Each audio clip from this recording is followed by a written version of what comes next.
Sarah Martinez had always been different from other girls in her small Texas town. While her classmates painted their nails and talked about boys, she was cleaning her grandfather's hunting rifles and learning to track deer through the mesquite brush. Her father, a retired Marine, taught her that precision wasn't just about hitting targets. It was about patience, breathing, and understanding the wind. At 18, Sarah shocked everyone by enlisting in the Army. Her drill sergeants expected her to crack under pressure like many other recruits. They made her carry extra weight, clean the barracks twice, and complete obstacle courses in record time. But Sarah never complained. She just kept her head down and outshot every man in her unit. The mockery started during advanced training. "Little princess thinks she can be a sniper," the other soldiers whispered. They called her Barbie and placed bets on when she'd wash out. Even her commanding officers seemed skeptical. Women weren't typically chosen for elite sniper programs, and Sarah's petite frame made her an unlikely candidate. But Sarah had something her critics didn't understand, an almost supernatural ability to remain calm under stress. While other soldiers' hands shook during live-fire exercises, hers remained steady. When chaos erupted around her, she found clarity. Her instructors began to notice that Sarah never missed her target, not once. The real test came during a brutal, 2-week field exercise in the California desert. Temperatures soared above 110 degrees during the day and dropped to freezing at night. Half the soldiers in her unit were medically evacuated for heat exhaustion or injuries. Sarah not only survived but excelled, making impossible shots that even seasoned snipers couldn't believe. Her breakthrough moment came when she successfully eliminated a target at 1,800 meters during a night exercise, a shot that required calculating wind speed, humidity, and the Earth's rotation. The range master, a grizzled veteran who had never complimented a recruit, simply nodded and said, "Welcome to the big leagues, Martinez." Within months, Sarah found herself deployed to Afghanistan as part of an elite reconnaissance unit. Her teammates were initially resistant to working with a woman, but their doubts quickly faded when she proved herself in combat. She saved their lives more than once with her exceptional marksmanship and cool decision-making under fire. However, nothing could have prepared her for what was waiting in the mountains of eastern Afghanistan, a mission that would test everything she had learned and push her abilities beyond their limits. The intelligence briefing was classified, but Sarah knew it involved a high-value target that had been eluding coalition forces for months. The briefing room was thick with tension as Colonel Davis spread the satellite photos across the table. The target was Ahmad Hassan, a notorious Taliban commander who had been orchestrating attacks on coalition convoys for over a year. His compound sat high in the mountains, surrounded by natural barriers that made conventional assault nearly impossible. "He's got about 40 fighters with him," Davis explained, pointing to the thermal images. "They've been using this location to store weapons and plan operations. Intelligence suggests they're preparing something big, possibly a coordinated attack on the airbase." Sarah studied the photographs carefully. The compound was built into the mountainside like a fortress, with multiple escape routes and defensive positions. Hassan had chosen his hideout well. Traditional airstrikes were ruled out because of civilian villages nearby, and ground assault would result in massive casualties. "This is where you come in, Martinez," the colonel continued. "We need surgical precision. 1 shot, 1 kill. Clean and quiet." The mission parameters were daunting. Sarah would need to position herself on a ridge nearly 2 miles away from the target compound. The distance alone made it one of the longest shots ever attempted in combat conditions. Add in the mountain winds, altitude, and the fact that Hassan only appeared in the open for brief moments, and the mission seemed almost impossible. Her spotter, Sergeant Mike Chen, had worked with the best snipers in the military. Even he seemed nervous about the assignment. 2 miles through mountain air, he muttered, checking the wind measurements for the 100th time. "The bullet will be in flight for over 6 seconds. A lot can go wrong in 6 seconds." Sarah spent 3 days studying weather patterns, satellite imagery, and Hassan's daily routine. The Taliban commander was cautious, but predictable. Every morning at dawn, he emerged from the main building to inspect his perimeter, She would have maybe 10 seconds while he stood in a small clearing, her only clear shot. The night before the mission, Sarah cleaned her rifle with the same meticulous care her grandfather had taught her years ago. The Barrett M82A1 was a beast of a weapon, capable of incredible accuracy at extreme ranges. She had customized every component, from the trigger pull to the scope settings, making the rifle an extension of herself. As her team prepared to move out, Sarah overheard two soldiers from another unit placing bets on whether she'd make the shot. 2 miles? Through that wind? No way, one said. That little girl's about to learn what real pressure feels like. Their words stung, but Sarah had learned long ago to use doubt as fuel.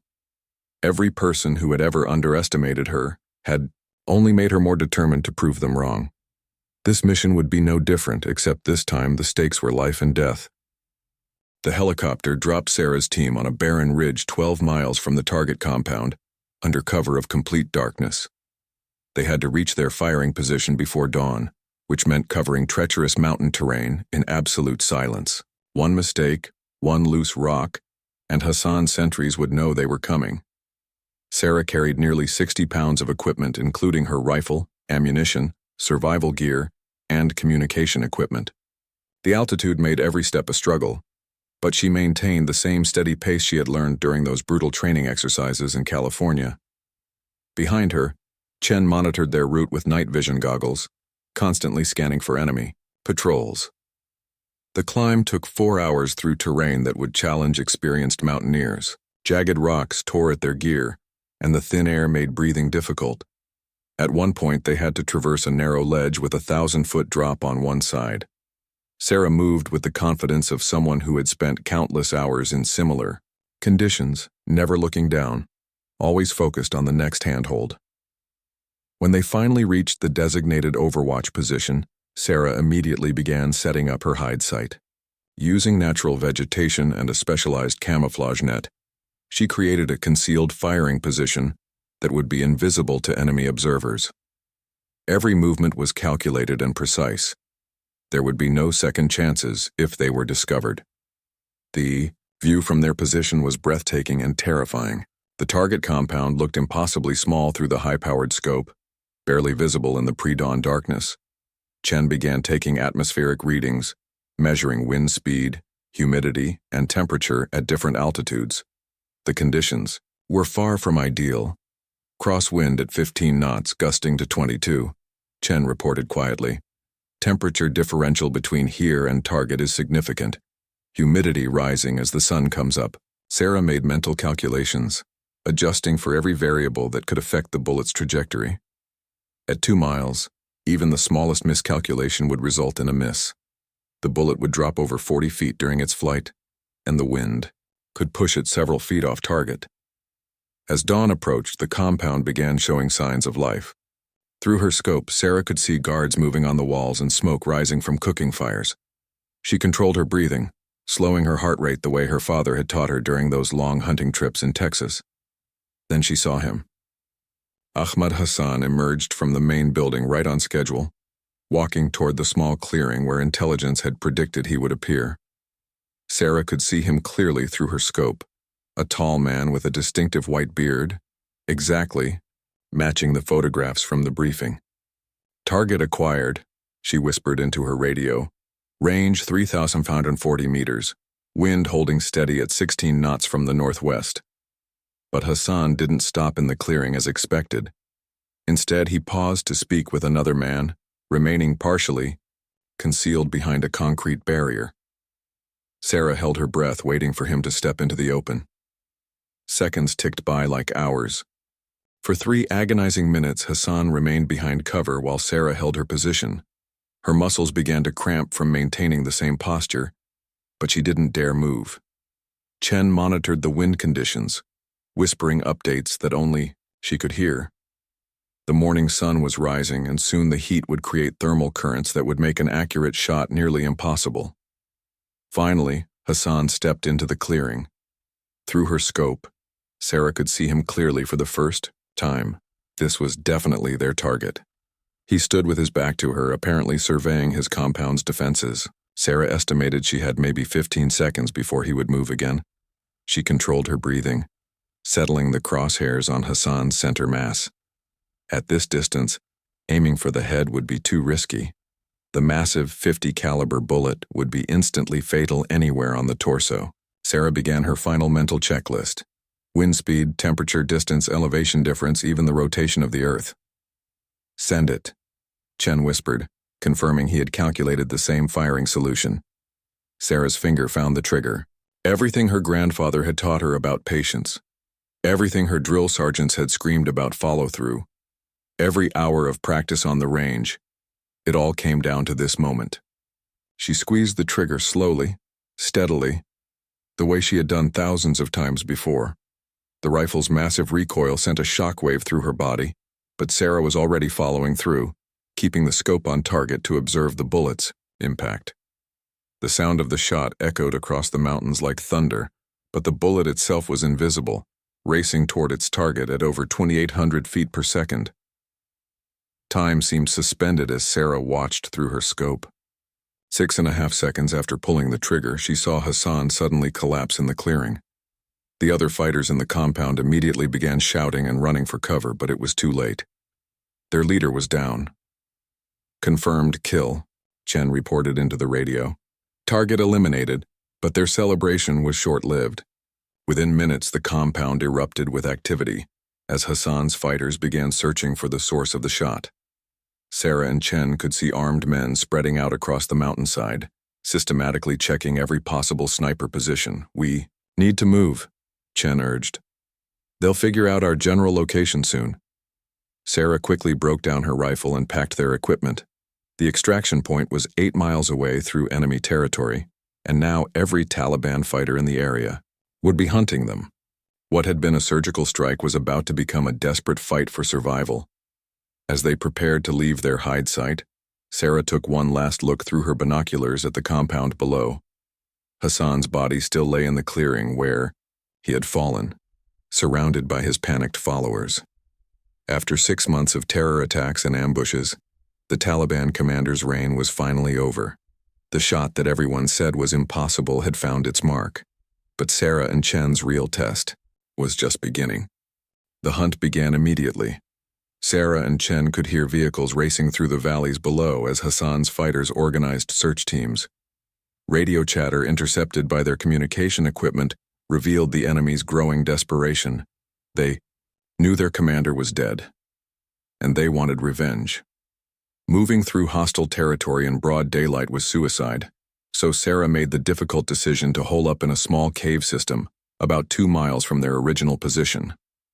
They would have to wait until nightfall to attempt the dangerous journey to the extraction point.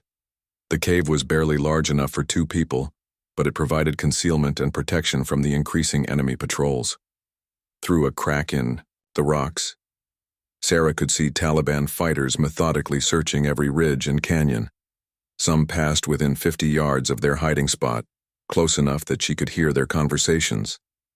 "They're getting closer," Chen whispered, checking his ammunition count. "If they find us, we won't be able to hold them off for long." Sarah nodded grimly. They had enough ammunition for maybe one firefight, but there were dozens of enemy fighters in the area. Their only chance was to remain hidden until dark, then make a run for the extraction point under cover of darkness. Hours passed like days in the cramped cave. The temperature soared as the Afghan sun beat down on the mountainside, making their hiding spot feel like an oven. Water was running low, and both soldiers were showing signs of dehydration. Worse, Sarah began to hear helicopters in the distance. Hassan's people had called in air support to help with the search.